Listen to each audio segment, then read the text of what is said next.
Welcome into a brand new and special episode of the Patriots Hub podcast. Alex, Barth, Matt Dolloff with you from 98.5thesportshub.com. Dolloff, we've had some moments through the past few months that are like, wow, we're back. You know, as Patriots fans, the Patriots are back, whether it be winning consecutive games, blowing teams out, you bringing back the Felger videos, I think was a big barometer for a lot of people. Here's another one. They're worth doing an emergency podcast for because they're making news here on a Tuesday night to get you caught up if you haven't seen it. And we have more on 98.5thesportshub.com. It started with them trading Keion White to the San Francisco 49ers. In itself, not a surprise. He was a healthy scratch this week. But then they followed that up within the hour, trading Kyle Duggar to the Pittsburgh Steelers. So a team that's expected to be a buyer at the deadline, Diana Rossini reporting that they're likely not done, which they have to open roster spots and needs now. But the last couple of weeks have been putting water on the fire and saying, it's the NFL trade deadline. It's not like how it works in the other leagues. A team in their spot, moving on from two players who, albeit were in reduced roles, but had been starters. In Duggar's case, was a captain a year ago. This is aggressive. This front office, Ryan Cowden, Elliot Wolf, Mike Vrabel stretch, like an aggressive move. What was your initial reaction tonight? Let's go big picture. So Keion White gets traded. I know you actually went to make dinner, which, yeah, you know, they made a trade. Night's over, and then boom, Kyle Duggar follows. Your reaction to all of this here as we recorded about 8:15 on Tuesday night. Yeah, I was sauteing some nice peppers and onions. I was getting a little piece of fish ready. I was ready to, just sit down and enjoy a nice, relaxing, leisurely dinner. And then the second trade news broke. So, first of all, shout out to our guy Jake Seymour who helped us cover the Keion White news. We were both. I was done at least for my work shift for the day. I worked friggin' all day, Barthy. But we're back because the Patriots make a move. We got to drop everything we're doing and cover the news, right? That's just part of the job with us. So yeah, like I'm not shocked by the moves to begin with, but I just wasn't exactly expecting it to come a week before the trade deadline as opposed to next Tuesday right before the actual deadline. And so they're getting out ahead of this, and it feels like Duggar was a guy that. Weren't there rumors that they were trying to trade him before the season? Oh, yeah, going back to something camp. Along those lines. This is a guy that probably wasn't long for New England in the first place. I think this is a guy that they tried to make it work with him because they just signed him to a contract. And so they were trying to make it work, and they said, we shouldn't cut him because we're going to pay him this money anyway. And I feel like I might have kind of sort of predicted this when we talked about it at the end of the roster. I was like, they're going to get to the trade deadline. They're gonna pay him some of the money, try to get as much as they can out of him, and then they'll say, all right, now we'll ship you off. Now we'll eat the rest of the money. And so it feels like that's what's happened now. Kyle Duggar not really a fit for what they want to do, and Keion White's certainly not a fit for what they want to do. A big disappointment from Keion White, in my opinion. This is a guy that I was excited about when they drafted him. I thought it could have developed him into a 5-tech, 3-4 edge rusher type of player.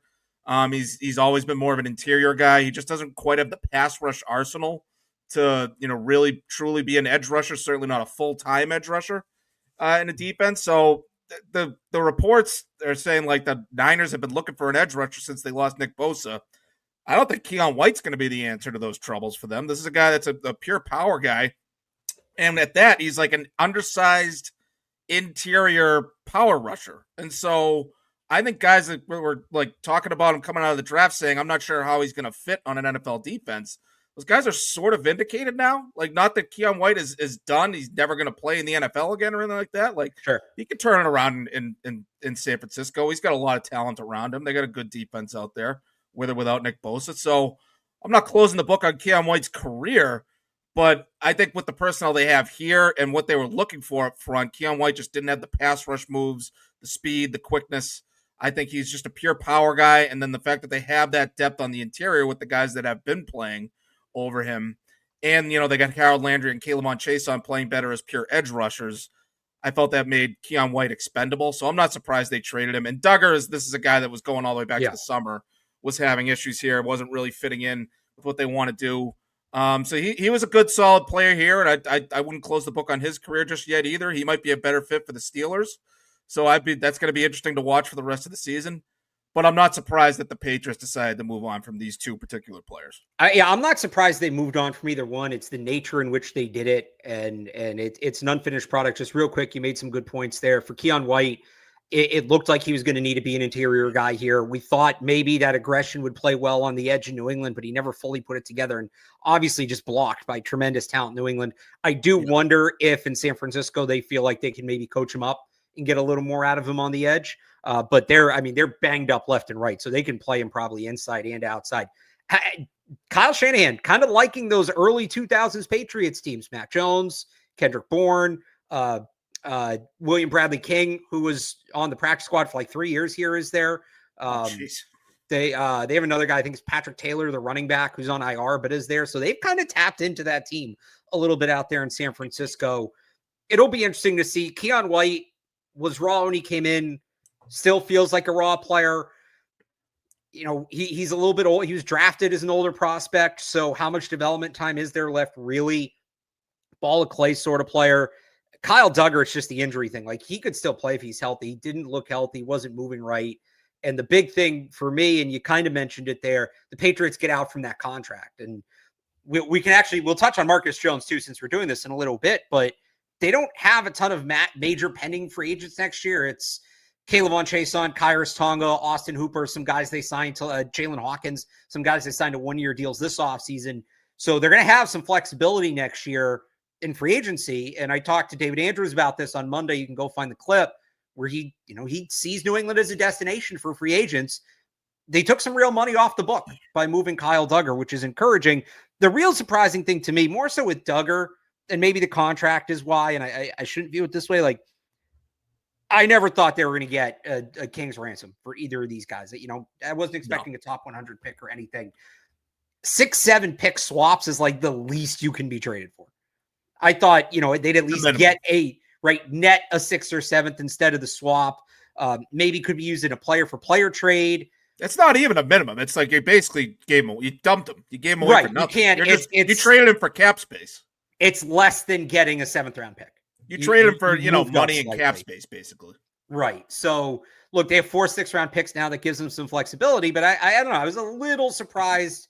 And as I kind of say it, okay, so Duggar in the contract. Keion White hadn't really been doing anything, but really not a massive return. But now they need to get to work. They have 2 open roster spots, but safety's a need. They don't have enough depth at safety now. They were right on the border, kind of flirting with that. And Jalen Hawkins was back last week, looks good, but he's been dealing with a hamstring injury. Craig Woodson's been on the injury report. And then on the edge, the same thing. After Anthony Jennings is a solid 3rd guy behind Landry and Chason, but then it drops off. You have Caleb Murphy, who they just signed. You have Elijah Ponder, who's the UDFA. Maybe there's some guys on the practice squad. Richard Grant, safety they signed a few weeks ago.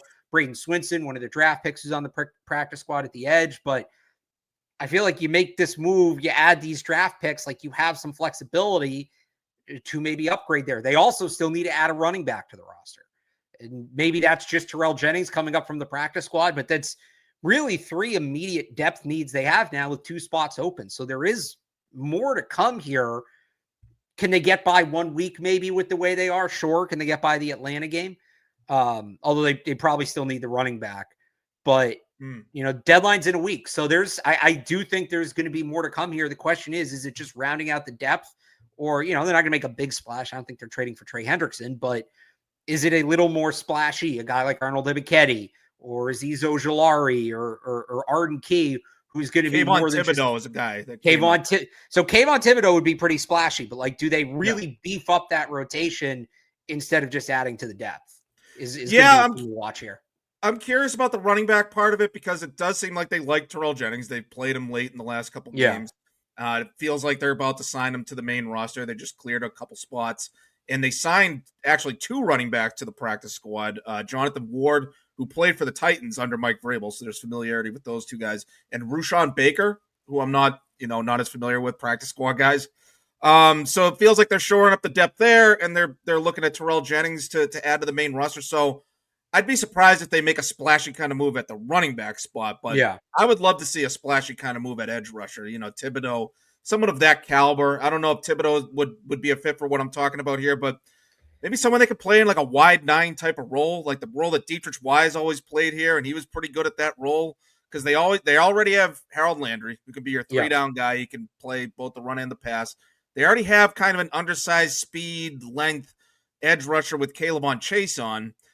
Now, so I don't think they want to, replace one of those guys' snaps unless they're making a real upgrade there or making a real splash move. But if they got a guy that they can mix in as a complementary, situational kind of pass rusher, it doesn't have to be a major move, but a guy that it would, certainly fit that role and fit this defense particularly better than Keion White ever would. Well, it could also be, rather than a specific role, and I do think having somebody in that role would be good, but Albert Breer said last week on NBC Sports Boston that they're not approaching this deadline with a short-term outlook, right? They're not looking for guys that are going to be rentals. And if you can get, Ebiketti's a guy, ESPN has him on their list of potential trade candidates who's in his mid-20s, recent high draft pick, kind of flamed out in Atlanta, a team that has not done a good job developing pass rushers. It's okay, well, we don't have a exact role for this guy right now, but I forget what he's like 25, 26 years old, right? He's young. We're going to be able to, he's a pending free agent. He's a guy you can re-sign.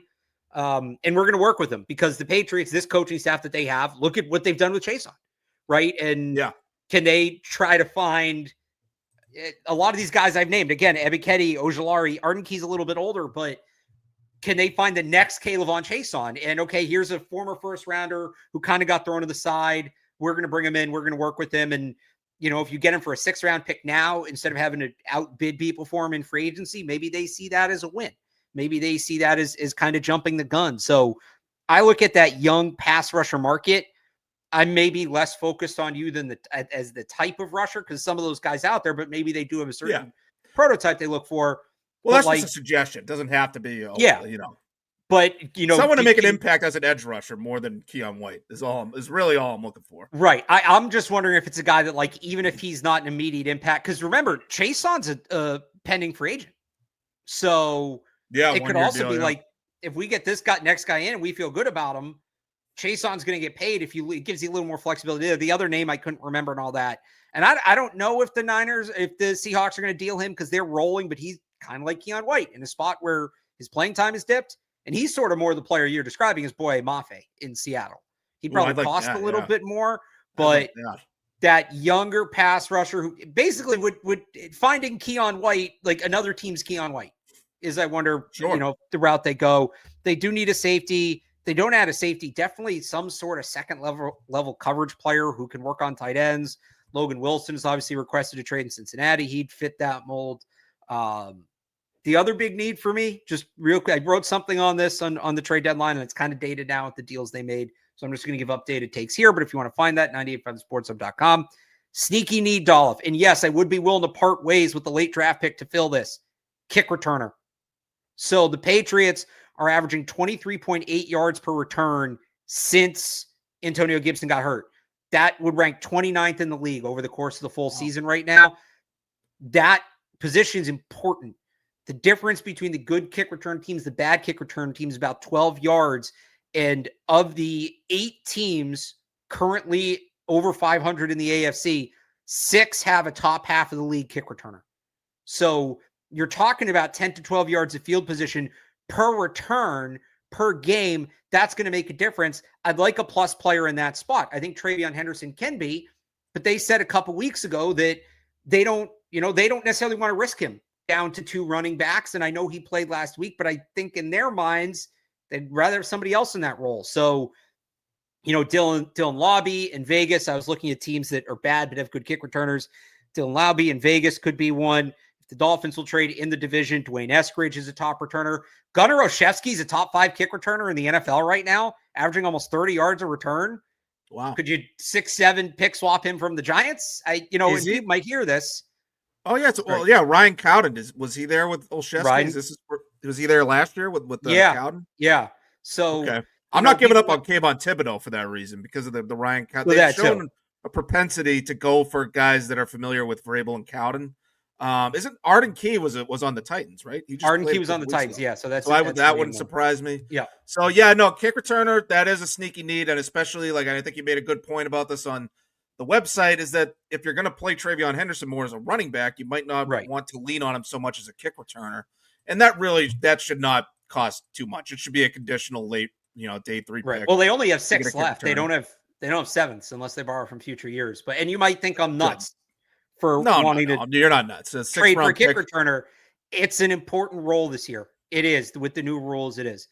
So kind of quick trade deadline thoughts real quick. The other news today, Marcus Jones gets a 3-year extension, warranted as a guy. There were questions about his scheme fit coming into the season, like there were with Duggar and to an extent Keion White. And I think it's a really good job of meeting in the middle in him adjusting the way he plays a little bit to do more of what the coaches want to do, but also the coaches adjusting what that slot corner role normally is in that defense to fit Marcus Jones' skill set a little better. Signed through his age 30 season, obviously a tremendous punt returner as well.